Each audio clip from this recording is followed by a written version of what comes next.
Welcome to 313 Astrology TV7 Tarot Series. And today on the deck we have a general reading for Damon Wayans, and we are going to do Damon Wayans Jr. What is the general energy for Damon Wayans Jr.? What is the general energy for Damon Wayans Jr.? Okay. What is the general energy for Damon Wayans Jr.?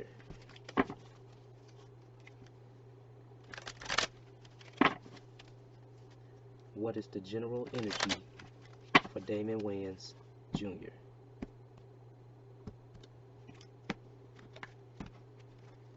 And this is our last shuffle.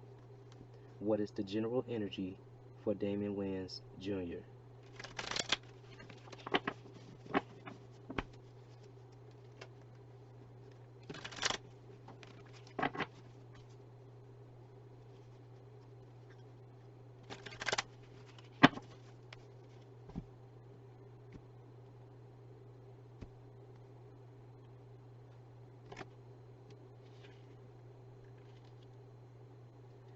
This is going to be our additional information card.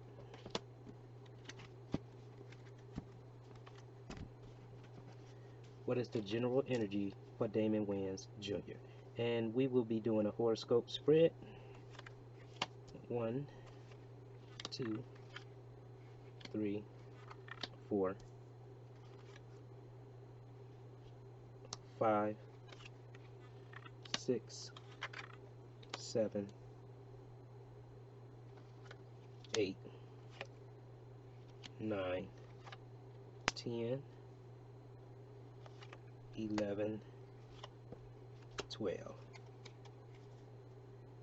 And we'll sit these there. What is the general energy for Damon Wayans Jr.? And first we'll be dealing with the trine of life.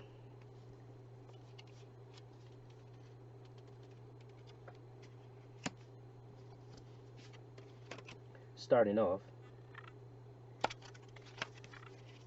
right now he's being perceived by others and those who he comes in contact with as being an emotional person that tends to have a focus on family. That's the way that he's coming across right now. The life of his mental life, and for his higher thought we have the 7 of Swords. And his higher thinking right now, it's reversed, and so his higher thinking right now is that he's willing to be edgy in his ideas, in his approach to religion, in his approach to philosophy. He's willing to be edgy, and he's willing to push the envelope on those levels. And then the life of his creative ideas, his progeny, and it's the Ace of Swords that's reversed. And so what that tells us is that one of his, if he has children, and I didn't Google them or anything like that beforehand, I'm well familiar with his father, but just doing the son, Damon Wayans Jr., if he has children, I believe that there's some type of sickness or something, or sickness scare, and then now the results and everything came back with the sickness scare that involving his children, and it turned out that they were better than initially thought, and so that scare is something that affected, his creativity and things of that nature. But it should be on track now, and everything should be more favorable than they thought it was going to be. So next we go to the trine of power. First we want to deal with the power of his career, and with that we have the 6 of the major arcana, His career seemed to be going just one way. It seemed like he didn't have a lot of options. He was stuck in one particular type of role and things of that nature. And so there weren't a lot of options. And part of that was because of his focus and him knowing exactly what he wanted to do with his career. So he pretty much put the blinders on and just went full steam ahead with that career. But there weren't a whole lot of other options, whether that's because, like I said, he put the blinders on, or people just had him pegged and stuck in particular positions to play. Now, the power of his health and his work ethics, and this is love of art and drama, and a great powerful ambition that he has. And that great powerful ambition and love of drama has him really going right now, and has him ready to put his energy behind his passions. And then finally we have the our trying to power when it comes to his personal finance. And for that we have the five, the Hierophant and the Major Arcanan. And what this right here is telling us is that his money is growing by leaps and by bounds. And so he must just came up with some type of deal, and it's going to be real interesting after I edit this for me to Google them and to make this make more sense to me. But for those that know him, it should be making sense. But his money seems to just be growing right now. He has an abundance of personal finance and personal values and things of that nature, and so that's a positive. And so the next trine that we will be doing is the social trine. And we'll start off with the social trine of partnerships, business partners, marriage partners. That one right there seems to be a little challenging because it's still young in its stage. And with his business partners, he may not be as focused on business as he should be, or his partners don't seem to be as focused on their end of the business as they should be. And with his marriage partners, it tends to be a little too mechanical right now.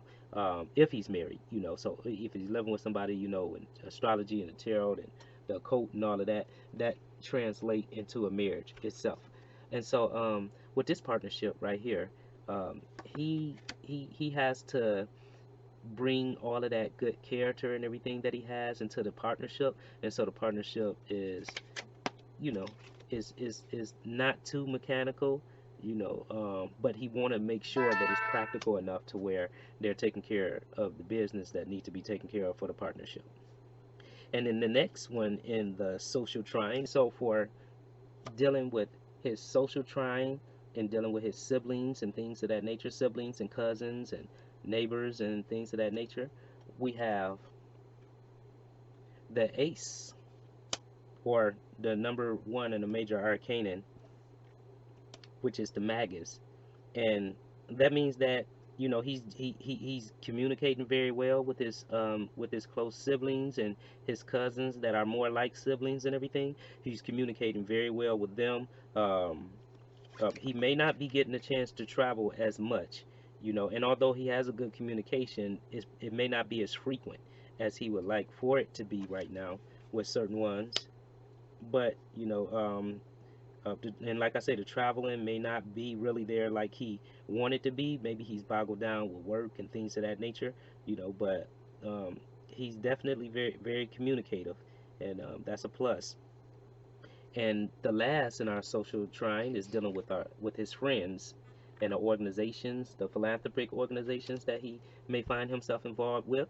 And that right there, he is the thinker, and he tends to attract friends that are thinkers. And right now, his friends are making some very good power moves. He's making the right friends, and his friends tend to keep a great deal of jovialty and to keep him young.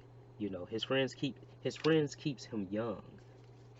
And so that's always good to have friends that remind you not to be too serious and things of that nature. But his friends keeps him young, and he's more prone to be dealing with organizations that, believe it or not, organizations that play that does a lot in terms of the quality of air and things of that nature that we experience. It's going to be really good for me to look this up and to Google him after this. But yes, it seemed to be a bit of, you know, making sure that we have quality air and things of that nature. And finally, what we have is the power of concealed things. And the first one that we're going to look at is the matters surrounding the close of life. And here we have the, there we have the 10 of coins. And this means, and it's reverse. And so he has to make sure that he takes the proper precautions to see that there's no surprises for the estate that he leaves behind. You know, because it can, you know, always when you have an estate and you have something to leave, we tend to see that's when the vultures, the arguments, and all of that stuff comes out. So he's going to have to make sure that he takes the additional effort to see that it's going to be very aspiring for his progeny and for his family and those that he leave behind when he passes, you know, and that it's not, you know, that if he happens to pass suddenly, you know, that he leaves good breadcrumbs and clear, concise contractual understandings so that everything is smooth upon his departure. And then the concealed trine of his fears and his secret enemies is, you know, is just communication. It's not people or nothing like that, but it's communication. So he's actually probably a little shy, and we'll see that, you know, but he's actually probably a little shy, and that seems like an oxymoron for him to be shy because of the profession that he's in, you know, acting and comedic and things of that nature. But just think about Michael Jackson. You know, Michael Jackson was extremely shy until he stepped on the stage, and there he was at home. And so Damon Wayans Jr. may be experiencing similar type of shyness, you know, but he doesn't let it restrict him. He probably allows that to be a source for him to draw upon a lot of energy in order to perfect his craft like he's in the process of doing. And then the final area of concealed trines is dealing with sex, is dealing with taxes, is dealing with the partner's money, and it is another number 10. It is the wheel for the major arcana, and it's upright, you know, thankfully for that, you know. So he tends to be very creative with his partner's resources and things of that nature, and he's prone to attract partners that has a certain quirkiness to them, you know, a certain advancedness of thought, you know, that makes them march to their own beat and things of that nature, you know. And when it comes to his partner's money, it tends to be sporadic. You know, it is windfalls, and it may be periods of extreme growth, and then or extreme appearances of it, of the finances and resources, and then bam, you know, it takes its turn and nothing is coming in. But it's always going to be an extreme in dealing with the resources of his partners. And a lesson that we have right here is just to maintain that youthfulness and to continue to have fun and to be that great communicator and things of that nature. So he's in a really good space right now. You know, he's in a really good space. And just to give a little bit more in terms of, you know, his relationships, he's in a really good space. He doesn't appear to be thriving and seeking any type of new relationships or anything of that nature. He's trying, you know, he got to be a little more practical when it comes to those things, you know. But you know, he's about his health and he's about his business right now. And that concludes our general summary from our horoscope spread for Damon Wayans Jr. Until next time, don't forget to like, comment, and subscribe. And this reading right here was done for one of our viewers, you know, which I appreciate your viewership. And thank you for the subject matter. Until next time, see you in 7.